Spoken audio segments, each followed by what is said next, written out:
그 일 후에 하나님이 아브라함을 시험하시려고 그를 부르시되 아브라함아 하시니 그가 이르되 내가 여기 있나이다. 여호와께서 이르시되 내 아들 내 사랑하는 독자 이삭을 데리고 모리아 땅으로 가서 내가 내게 일러준 한 산 거기서 그를 번제로 드리라. 아브라함이 눈을 들어 살펴본즉 한 순양이 뒤에 있는데 뿔이 수풀에 걸려 있는지라. 아브라함이 가서 그 순양을 가져다가 아들을 대신하여 번제로 드렸더라. 아브라함이 그 땅 이름을 여호와 이레라 하였으므로 오늘날까지 사람들이 이르기를 여호와의 산에서 준비되리라 하더라. 미리 보고 준비하시는 하나님 여호와 이레, 이렇게 제목을 정했습니다. 우리가 인생을 살아가다 보면 누구든지 한 명도 빠짐없이 크든지 작든지 위기를 맞이할 때가 있고, 여러분들 그런 상황들을 많이 지금 이렇게 넘어서 지금까지 삶을 살아가고 계시잖아요. 그런데 이런 우리가 겪어온, 또 앞으로 어떤 위기가 생길지는 모르겠지만, 이런 위기의 대부분을 한번 살펴보세요. 돌아보세요. 내 의사하고는 상관없이 당한 위기라고. 내가 위기를 겪고 싶다 그래서 온 위기는 없어요. 나는 위기를 맞이하고 싶은 사람이 누가 있겠습니까? 그럼에도 불구하고 내 생각과 내 의사와는 상관없이 위기가 다가온다는 거죠. 크든 작든. 우리가 선택한 게 아니에요. 내가 위기를 막고 싶다 이래서 선택해서 위기를 맞이한 게 아닌데, 그런데 위기가 우리에게 다가오는데 그 위기를 우리가 만났을 때 어떻게 반응하느냐, 이것은 우리의 선택이에요. 위기를 맞이하는 것은 우리 선택이 아니지만 그 닥쳐온 위기를 내가 어떻게 맞이하는가는 우리가 선택할 수 있는 거예요. 우리가 선택할 수 있는 거예요. 우리가 위기에 어떻게 반응하느냐에 따라서 우리의 삶이 달라집니다. 어떤 선택을 하느냐. 위기는 우리 삶을 정말 힘들게 하고 어렵게 하고 절망스럽게 할 수도 있고, 반대로 이 위기 때문에 새롭게 우리가 성장하고 도약할 수 있는 기회가 될 수도 있습니다. 그것은 우리가 선택할 수 있어요. 그래서 독일의 나치, 여러분 아시잖아요. 독일 나치, 세계대전의 나치. 인간 학대의 가장 상징적인 거예요.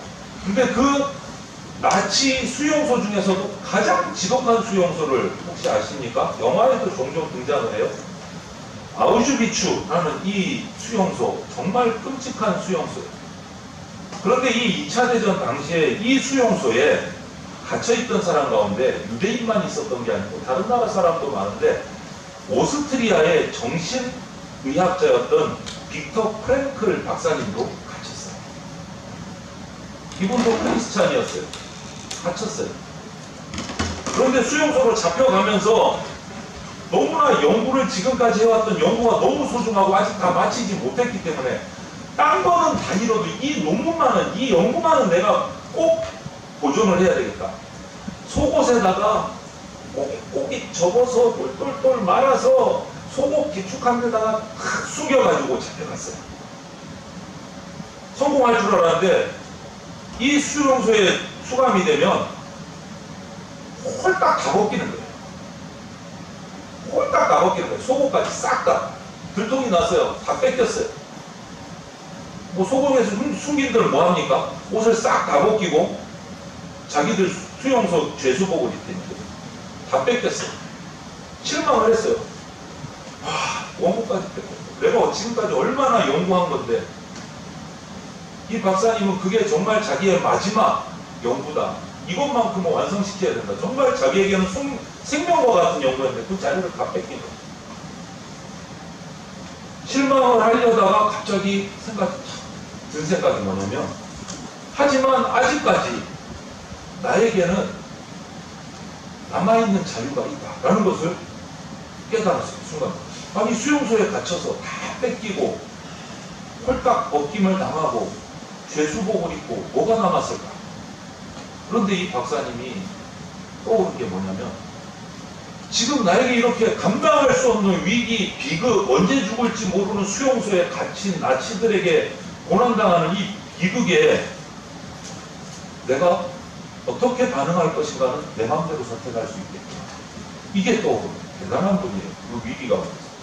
이 위기를, 이 비극을, 이 수용소의 이 참상을 내가 어떻게 만나갈까? 그것은 내가 아직 택할 수 있겠구나. 낙심해서 그냥 막 죽든지 말든지 포기하고 살 것인가? 아니면 이 죽음과 같은 비참한 수용소 내에서도 소망을 가지고 살아갈 것인가? 내가 선택해야 됩니다. 이 빅터 프랭클 박사님은 소망을 선택했어요. 소망을 선택했어요. 수용소에서 준 그 누더기 같은 옷을 그대서 받아 입었습니다. 논문은 다 뺏기고 그 누더기 옷을 받아 입었는데, 그래서 끌려서 자기 감옥으로 들어왔는데, 그 누더기 같은 옷에 달린 주머니에서 꼬깃꼬깃 때 묻은 찌그러져 있는 종이 한 장이 주머니에서 나오는 거예요. 그 꼬깃꼬깃 접힌 때 묻은 종이를 펼쳐보니까 그 종이에 놀랍게도 성경 말씀이 한구절 있어요. 신명기 6장 4절과 5절 말씀. 이스라엘아 들으라, 우리 하나님 여호와는 오직 유일한 여호와이시니 너는 마음을 다하고 뜻을 다하고 힘을 다하여 내 하나님 여호와를 사랑하라. 이 성경 말씀이 그 때 묻은 종이에 적혀있다. 전기가 찌르르르 온 거예요. 이 박사님 그 말씀을 읽으면서 하나님이 여기도 계시는구나. 하나님이 나를 버리지 않으셨구나. 오늘 내가 소망을 가지기로 하니까 말씀을 주시는구나. 그래, 내가 이 수용소에 살면서도 연구를 해보자. 어떻게 할까 고민을 하다가 결단했어요. 그러면은 나는 이 감옥, 이 수용소를 내 연구실로 삼겠다. 수용소에서 만나는 간수든지 유대인들이든지 죄수들인지 만나는 사람들의 행동을 내가 자세히 관찰을 해갖고 새로 처음부터 논문을 써야 됩니다. 그런데 논문을 쓰려니까 종이도 없고 아무것도 없는 거예요. 조각조각 흩어진 휴지나 조각난 종이들을 눈에 보일 때마다 주워가지고 거기에다가 나무를 불태워서 수검정을 가지고 글을 쓰기 시작했어요. 연구한 내용들을 적기 시작했어요. 그러면서 하나님 도와주십시오. 기도하면서 그 연구를 이어갔어요. 그 기도와 그 결단과 선택이 통해서 이 잔인하고 잔인한 아우슈비츠 수용소에서 세계대전이 끝나고 몇 명 살아남지 않았는데 이 빅터 프랭클 박사님은 살아남은 거예요. 살아남은 거예요. 그리고 전쟁을 마치고 자유를 얻었어요. 그리고 나오면서 그동안 조각조각 찢어진 종이 비퉁이에 적었던 그 모든 것들을 하나도 빠뜨리지 않고 다 모아가지고 나오는 거예요. 자기가 연구한 거예요. 그리고 얼마 되지 않아 그것들을 정리해서 삶의 의미를 찾아서 라는 유명한 책을 발간합니다. 정신의학 그 쪽에서는 의미요법, 어려운 말로 로고테라피라는 최초의 학문을 발표를 합니다. 이게 뭐냐? 위기가 닥쳐왔을 때 어떤 고난도 극복할 수 있는 것은 의미, 소망을 가지면 극복할 수 있다라는 거예요. 이 박사에게 위기가 닥쳐왔지만 하나님을 수용소에서 새롭게 만나서 그 말씀 하나 붙들고 그 위기 가운데서 오히려 새로운 인생의 위기를 열어 놀라운 기회를 만나게 됩니다. 오늘 본문 말씀에도 여러분 비슷한 사람이 나와요. 누굽니까? 빅터 프랭클은 몰라도 아브라함은 우리가 다 압니다. 아브라함이 그 주인공. 믿음의 조상, 믿음의 원조 이렇게 부르는 아브라함. 오늘 아브라함에도 앞에 박사님처럼 위기가 찾아왔어요. 그런데 이 위기가 오기 전에 아브라함은 정말 기가 막힌 기적과도 같은 경사를 맞이했어요. 얼마 전에 뭡니까? 99세에 정말 나을 수 없는 나이에 독자 이삭을 얻었단 말이에요. 경사죠, 경사. 어마어마한 경사죠. 이 기적 같은 일, 이 외아들이 얼마나 귀했겠습니까? 그런데 얼마 지나지 않아서 이 독자 이삭을 제물로 바쳐라 라는 천천병력 같은 하나님의 명령이 떨어졌어요. 위기가 왔어요. 경사기에 위기가 왔어요. 아브라함에게는 두 가지 선택이 있습니다. 이 명령 앞에서. 하나님을 원망하고 그냥 자기 마음대로 살든가, 아니면 주실 때는 언제고 또 달라는 건 뭡니까? 하나님 앞에 원망하고 나는 싫습니다, 우리 아들 데리고 살 겁니다, 이러고서는 그냥 나가든가 하나, 아니면 원망이 아니고 하나님이 주신 명령대로 순종해서 믿음으로 아들을 바치든가. 딱 둘 중에 하나예요. 선택이 딱 두 가지인 거예요. 둘 중에 하나를 선택을 해요. 아브라함에게. 이때 아브라함의 선택은 뭐였느냐? 원망이 아닌 순종을 선택했어요. 절망이 아닌 믿음을 선택했어요. 이 결과 하나님께서는 아브라함을 그 위기 가운데서 구원해 내시고 그에게 새로운 미래를 활짝 열어주세요. 활짝 열어주세요. 그것이 계기가 돼서 민족의, 아니 더 많은 민족을 벗어나서 온 땅에 아버지가 됐어요. 표본이 믿음의 조상이 됐어요. 그가 결정적으로 독자 아들 이삭을 포기하려는 순간 하나님은 그의 마음을 보셨고 아들 대신 바칠 제물 어린 양을 준비해 주셨어요. 이 사건은요, 결정적으로 아브라함의 인생의 새로운 축복, 새로운 미래를 여는 놀라운 계기가 된 거예요. 이 선택이. 원망이냐 순종이냐, 절망이냐 믿음이냐. 여기서 어떤 선택을, 순종과 믿음을 선택했을 때 아브라함의 새로운 시대가 열렸어요. 그리고 이렇게 아들을 대신해서 미리 준비해 놓으신, 하나님이 준비해 놓으신 그 어린 양을 가지고 제단을 쌓고 제사를 드리면서 아브라함은 그 장소의 이름을 여호와 이레라고 불렀어요. 여호와 이레라는 단어의 뜻은 미리 본다 혹은 미리 준비한다 이런 뜻이에요. 그러니까 여호와 이레는 미리 보시는 하나님, 미리 준비하시는 하나님. 그 하나님이, 여러분 한번 상상을 해보세요. 미리 준비하시고 미리 미래를 보고 계시는 하나님께서 저와 여러분들의 미래를 준비해 주신다면 우리 삶이 기가 막히게 달라지지 않겠습니까? 우리는 모르지만 다 아시는 하나님이 내 앞길을 다 준비해 주신다면 얼마나 평안할까요? 얼마나 안전할까요? 얼마나 복될까요? 걱정 근심이 없어질까요? 이제 우리 대전장로교회가 39주년을 맞았습니다. 설립.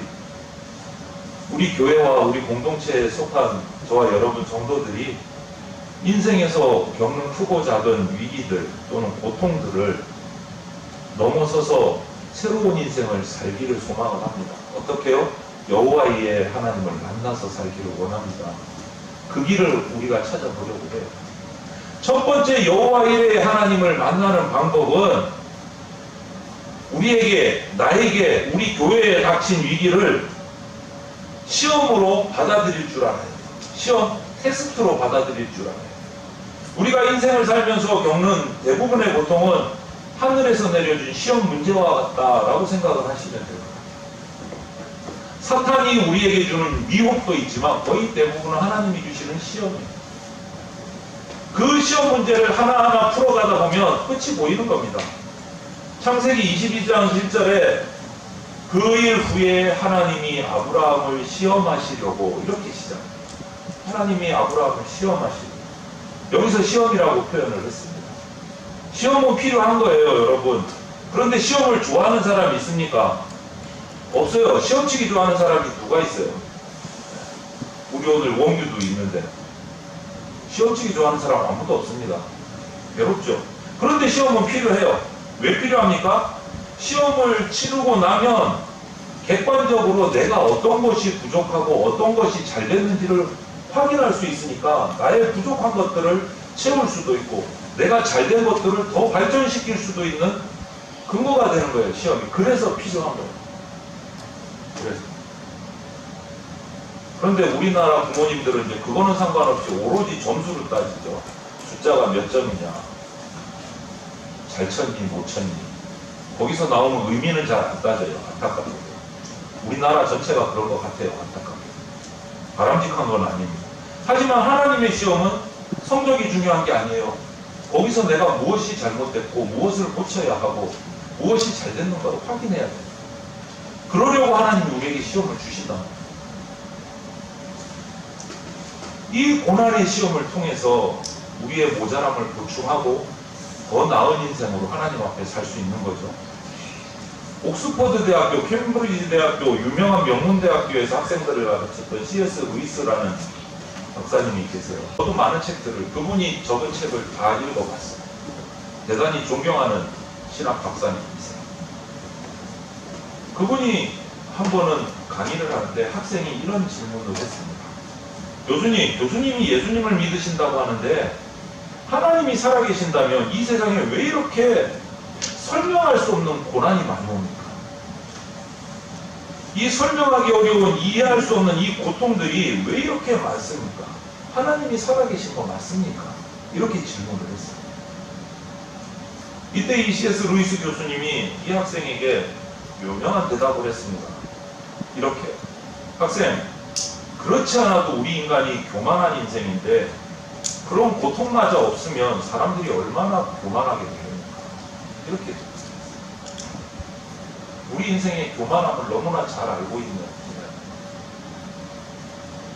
또 야고보서 성경의 1장 2절부터 4절을 보면 이런 말씀이 기록되어 있습니다. 내 형제들아 너희가 여러가지 시험을 당하거든 온전히 기쁘게 여기라. 이는 너희 믿음의 시련이 인내를 만들어내는 줄 너희가 알미라. 인내를 온전히 이루라. 이는 너희로 온전하고 고비하여 조금도 부족함이 없게 하려 함이라. 시험이 오면 기쁘게 받으라는 거예요. 시험이 오면. 왜? 우리 마음으로는 기쁠 수 없고 괴롭지만 시험이 닥치니까 내 그냥 의지를 가지고 그 시험을 기쁘게 받으라는 거예요. 왜? 나를 온전케 하는 기회니까. 나를 겸손케 하는 기회니까. 마음은 받기 싫어도 의지를 가지고 하나님 주신 이 시험을 내가 잘 치러서 내가 온전케 돼야지. 기쁨으로 받으라. 하나님은 아브라함에게 아들을 바쳐야 하는 고통스러운 시험을 주셨습니다. 그런데 아브라함이 이 고통스러운 시험을 잘 통과해서 그 시험의 끝머리에 하나님은 아브라함에게 이렇게 시험 성적을 알려주세요. 창세기 22장 12절에 알려주신 하나님의 시험 성적. 내가 이제야 내가 하나님을 경외하는 줄이다. 이것이 아브라함의 시험에 대한 하나님의 성적입니다. 네가 나를 경외하는 줄 안다. 네 아들보다 나를 경외하는 줄 안다. 100점이다. 100점. 시험에 합격한 겁니다. 다시 말하면 이 아브라함은 정말 하나님을 경외하는 사람으로 세워져 갑니다. 시험을 통해서 아브라함은 하나님을 새롭게 만났고 또 위기에서 대안을 미리 준비해 놓고 계신 하나님의 공급도 체험했고 하나님이 기뻐하시는 사람으로 또 우뚝 서게 되고 여러분 이것이 위기를 시험을 극복하고 넘어선 새로운 인생의 기가 막힌 멋진 모습이에요.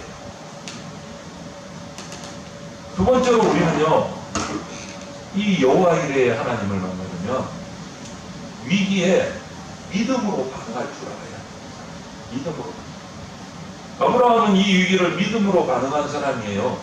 하나님의 명령대로 번제를 드리기 위해서 아들 이삭을 그냥 데리고 그 다음날 보고 짐 싸들고 모리아산을 향해 갑니다. 하나님이 명하는 장소로 가는 거예요. 괴로워할 것도 없고 속으로는 괴로웠는지 모르겠는데 거침없이 미적거림도 없이 아들 데리고 제단 쌓을 나무를 나귀에다가 싣고 출발합니다. 종들에게 씌워. 그런데 이 아들 이삭이 가다 보니까 궁금증이 생겼어요. 번제로 드릴 나무도 있고 다 있는데 재물이 없네. 똑똑한 아들이에요. 이삭이 아버지한테 묻습니다. 아버지 불과 나무는 다 있는데 태워서 바칠 어린 양은 어디 있습니까? 완전히 정곡을 찔린 거죠. 아버지가 아들한테. 눈에 넣어도 아프지 않을 그 하나밖에 없는 99세에 얻은 귀한 아들. 울컥하지 않겠어요? 그 질문에. 그런데 아브라함은 또 울컥 삼키면서 대답을 합니다. 내 아들아, 번제할 어린 양은 하나님이 자기를 위하여 친히 준비하실 것이다. 이 대답이 정말 믿음의 대답, 기가 막힌 믿음의 대답입니다. 그 어렵고 힘든 과정을 겪어서 아들을 죽여서 제물로 바치기 위해서 올라가면서도 하나님이 그래도 나를 살려주실 거야. 뭔가 길을 열어주실 거야. 그 믿음을 놓지 않고 붙들고 있는 거야. 하나님이 준비해 주실 거야.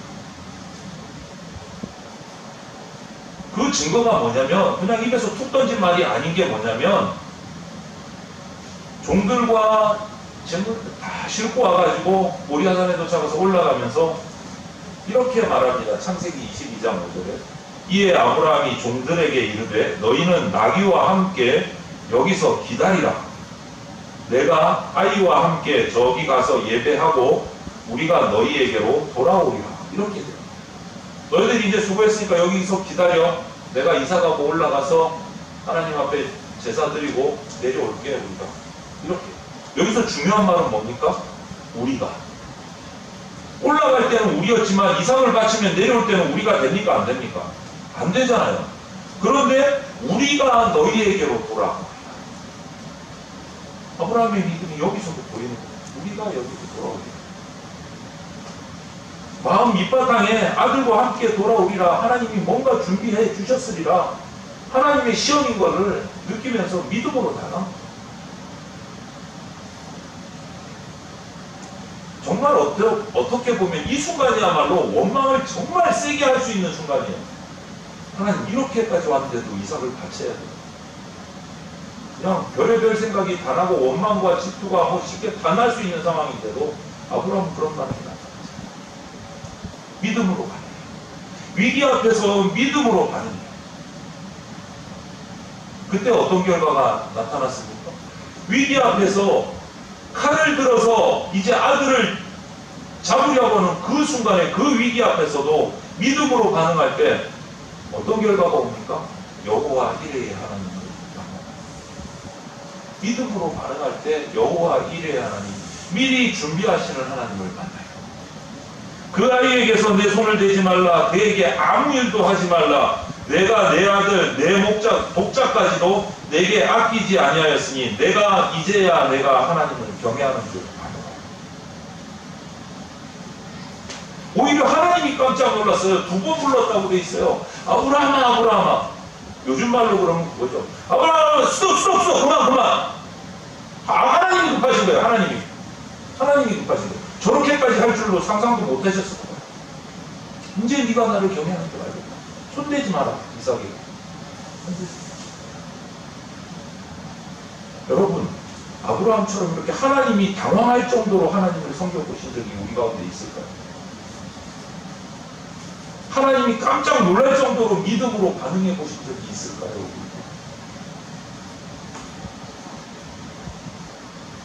이것이 위기 가운데 믿음으로 반응할 때 만나는 여호와 이레예요.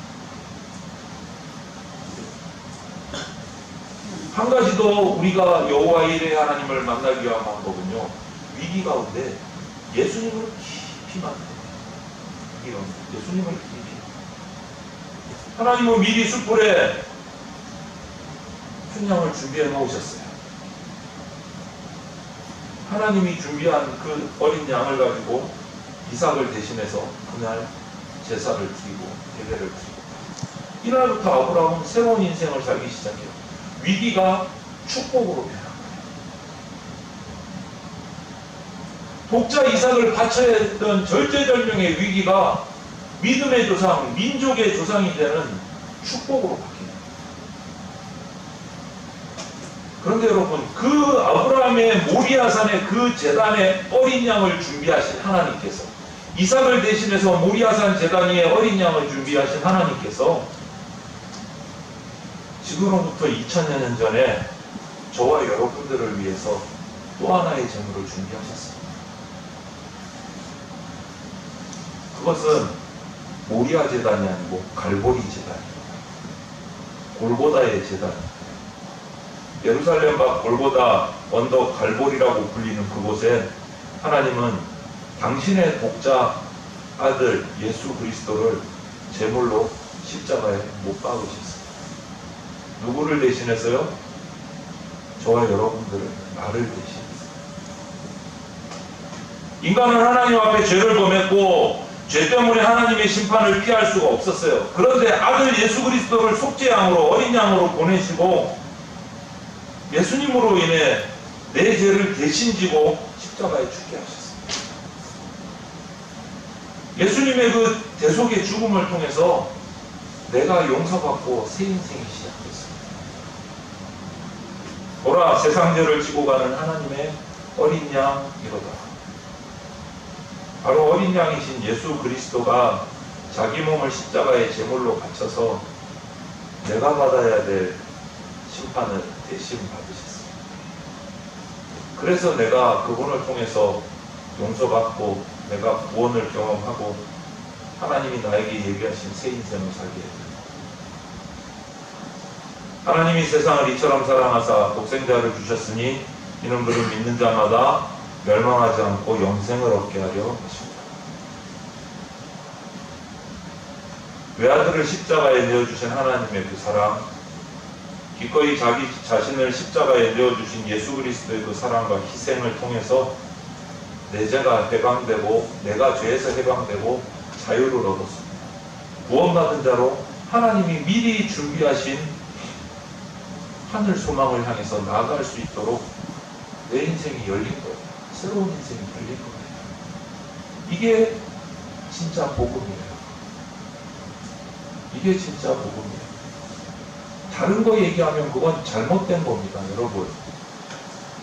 하나님이 예수 그리스도를 보내주셨고 예수 그리스도가 날 대신해서 십자가에 죽어주셨고 그 덕분에 내가 죄사함 받았고 구원받았고 하늘의 소망을 받았다. 새 인생이 열렸다. 그게 복음이에요. 그게 복음이에요. 이 좋은 소식, 이 기쁜 소식을 그런데 우리가 받으려면 믿어야 돼요. 예수 그리스도를 깊이 만나야 돼요. 어떤 예수 그리스도요? 하나님이 내려보내신 독자 예수 그리스도. 십자가에서 날 위해 자신의 몸을 내어주신 예수 그리스도. 그분을 만나. 그분의 희생을, 그분의 사랑을 내가 빚지고 있다라는 것을 절대 잊지 말아야 돼요. 그래야 예수 그리스도를 깊이 만날 수 있어요. 우리 인간의 계산기 돌리지 말아야 돼요. 여러분. 복음은 계산기 돌리는 게 아니에요. 날 위해 죽으신 예수님 앞에 그냥 엎드리는 거예요. 그냥 엎드리는 거예요. 우리의 신앙은, 복음은 단순해요. 날 위해 죽어주신 예수님, 그분 앞에 엎드리는 거예요. 이 사실을 결코 잊지 마십시오. 예수님을 깊이 만날 때 여호와 이레의 하나님께서 우리의 미래를 새로 열어주십니다. 예화를 하나 설명을 또 드릴게요. 1865년 4월 9일은요 우리나라에서 있었던 일은 아님에도 불구하고 인류 역사상 너무너무 중요한 날입니다. 무슨 날이냐면 미국의 아브라함 링컨이 미국 땅에 살고 있는 모든 노예들에게 해방을 선포한 날입니다. 노예는 없다. 모든 인간은 평등하다. 이것을 선포한다. 노예 상태로 그대로 살아가자는 남부 지역과 아니다, 우리는 평등하다 라는 북부 지역이 치열하게 남북 전쟁을 벌여서 전쟁에서 북군이 승리를 하고 노예 해방을 선포합니다. 그리고 나서 꼭 닷새가 지난 4월 14일에 하나님께 기도를 들어주신 그 하나님께 감사하고 예배하고 오랜만에 이제 전쟁을 그치고 휴식의 시간을 가지기 위해서 아내와 함께 워싱턴에 있는 극장에 가서 연극을 관람했어요. 그런데 링컨의 이 노예 해방을 반대하던 한 배우가 암살자가 암살을 합니다. 총에 맞아 쓰러졌어요. 아브라함 링컨. 그리고 그 다음 이튿날 숨을 거둡니다. 그리고 열흘이 지나서 영구차가 백악관을 나와서 이동하기 시작해요. 장지로 이동을 하는 거예요.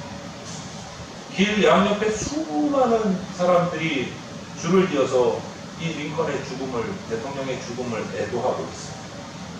그 가운데 한 흑인 중년 신사가 자기 아들을 데리고 그 길가에 서 있었어요.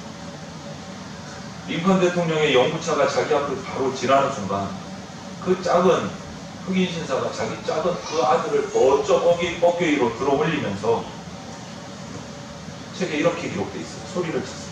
내 아들아, 저분을 잘 보아라. 저분이 너와 나를 위해서 죽었단다. 그래서 너와 내가 자유를 얻은 거야. 저분 덕분에 우리가 새로운 인생을 살게 된 거야. 저분을 잘 보아라. 여러분, 이 흑인 아저씨의 아들에 대한 메시지는요, 오늘 우리에게도 똑같이. 여러분, 잘 보십시오. 골고다 언덕을 잘 보십시오. 갈보리 언덕을 잘 보십시오, 여러분. 거기에 십자가에 매달린 하나님의 아들이신 예수 그리스도, 그분을 잘 보십시오. 딴 거 보지 마십시오. 내 죄를 범했고, 내가 죄를 범했고, 내 죄 때문에 하나님께 심판받아야 되는데, 내 죄를 대신 짊어지고 십자가에 거룩한 피를 흘리신 바로 그분을 잘 보십시오. 딴 데로 눈 돌리지 마십시오. 예수 그리스도께서 나를 위해 죽어주셨기 때문에 나에게 용서가 왔어요. 하나님이 나를 위해 준비하신 놀랍고 기가 막히고 새로운 인생이 열리기 시작해요. 하나님이 사랑하시는 성도 여러분, 이제 나를 위해 죽으시고 다시 사신 예수 그리스도를 내 인생의 주인으로 받아들이기로 결심만 하면, 결단만 하면 여호와 이레의 하나님, 그 하나님께서 미리 보시고 준비하신 자유와 새로운 인생이 우리 가운데 열려집니다. 믿으십니까? 하나님의 아들이신 예수 그리스도를 오늘 내 삶의 구세주와 주님으로 받아들이시기를 바랍니다. 그리고 새로운 인생의 주인이 되셔서 또 우리 교회가 39주년을 맞이하고 40년으로 50년으로 넘어가면서 새로운 주님의 몸된 교회로 거듭나는 축복이 우리 교회와 우리 성도들 가운데 충만하게 내리시기를 주님의 이름으로 축원을 드립니다. 아멘. 기도드리겠습니다. 사랑이 많으신 하나님, 무슨 말로 어떤 삶을 살아야 주님의 그 크신 은혜에 우리가 감사할 수 있을까요? 갈보리의 십자가를 보게 하여 주시옵소서. 세상으로 돌려졌던 내 시선을 주님의 십자가로 다시금 돌이키게 하여 주시옵소서. 세상에 바빴던 내 욕망에 사로잡혔던 나의 흐트러졌던 마음들이 예수 그리스도의 십자가 아래 다시 제자리 잡게 하여 주시옵소서. 주님만 바라보고 주님을 내 주인으로 결단함으로 여호와 이레의 하나님이 준비하신 미리 준비하신 새로운 인생을 살아가는 주의 복된 백성들이 다 될 수 있도록 이 시간 성령께서 역사하여 주시옵소서. 감사드리며 예수 그리스도 이름으로 기도드립니다. 아멘. 이 시간 10분 전에 도착하여 은혜를 사모하며 예배로 나가기를 바랍니다. 오늘은 지난주에도 광고를 해드렸듯이 우리 교회 설립 39주년이 내일이에요. 1983년 6월 20일이 우리 김장로님 금방 기도 중에도 나왔듯이 정식 교회로 인가를 받고 노예에 소속돼서 교회로 시작한 것이 1983년 6월 20일입니다. 그전에는 1년 전에 1982년 3월에 김장로님 가정에서 기도 모임으로 시작을 해서 1년 만에 교회로 인가를 받고 정식 교회로 시작한 교회 설립일이 1983년 6월 20일이에요. 그래서 오늘이 6월 19일이라서 설립 감사 예배로 드리게 됩니다. 그래서 지난 39년 동안 교회를 세우시고 지금까지 아름다운 예배 공동체로 인도해 주신 하나님께 감사를 또 찬양을 올려드립니다. 그리고 오늘 예배 가운데 축도로 또 감사 헌물로 섬겨주신 우리 문광재 목사님, 김정환 장로님 감사를 드립니다. 주일 오후 예배 오후 2시에 성경 공부 예배로 진행을 하고 있습니다. 성경을 연대순으로 배우는 성성경학교에 우리 모든 성도들이 참석해서 하나님 말씀의 깊이를 더해 가시기를 바랍니다. 큐티책 7월 8호로 구입 신청을 받겠습니다. 필요한 성도들께서는 현관 게시판에 신청서를 붙여져 있으니까 이름을 적어주시면 구입해 드리겠습니다. 총회 및 노예 소식을 전합니다. 총회 목사 계속교육이 아래와 같이 개최 부흥을 바라보는 준비 모임입니다. 위에서 기도해 주시고 제가 참석합니다. 일시는 오는 주중에 21일 화요일부터 24일 금요일까지 3박 4일 동안 고령에서 개최가 됩니다. 재건 서울로의 청년부 개회 예배 및 총회를 개최합니다. 6월 26일 오후 6시 재건 영등포교회에서 개최가 되고, 세 번째 재건 부산로의 교사 강습회가 개최가 되는데 제가 강사로 출타하게 됩니다. 날짜는 6월 30일 목요일 오후 6시부터 9시까지입니다. 위에서 기도해 주시기를 바랍니다. 문광재 목사님께서 우리 39주년 설립 기념 예배를 위해서 축도해 주시겠습니다. 하나님 아버지 크신 은혜 감사합니다. 39년 전에 주님의 사랑하는 종들과 귀한 성도들 통해서 주님 피 흘려 귀한 교회를 세워주시고 지금까지 주님의 손길에 아버지 세워오게 하심을 감사합니다. 특별히 이제 3대 목사님으로 위임받아 세우신 우리 정 목사님 더욱 성령 충만하게 하여 주시고, 아버지여 이제는 여호와 이래 하나님께서 앞으로 우리 교회에 준비해 주신 귀한 은혜와 복이 늘 넘치게 하여 주시옵소서. 천국에 가서 영광을 누리시는 윤정계 장로님 땀과 눈물 심으신 교회에 축복의 열매들이 더욱 많이 맺혀지게 하시고 지금까지 주님만을 바라보고 충성하게 하신 우리 윤정아 장로님에게도 신은혜와 권능으로 오늘 세워 주시옵소서. 또 32년 이상 동안 주님 앞에 충성하신 우리 이성수 장로님 가정 주님 돌아와야 됩니다. 5 식구가 다시 돌아와서 다시 충성하게 하여 주시옵소서. 아버지여 예전에 아버지 하나님이시여 유년부도 100명 이상, 중고등부도 100명 이상, 청년부도 50명 이상, 장년부도 100명 이상 그 축적의 아름다운 은혜의 때를 회복하게 하여 주시옵소서. 아버지 참으로 우리 대전 장로교회가 초대예루살렘 교회같이 성령으로 충만하여 하나님 기뻐하시는 영적 구령세를 앞으로 복되게 잘 이루어가는 주님의 교회로 귀하게 세워 주시옵소서.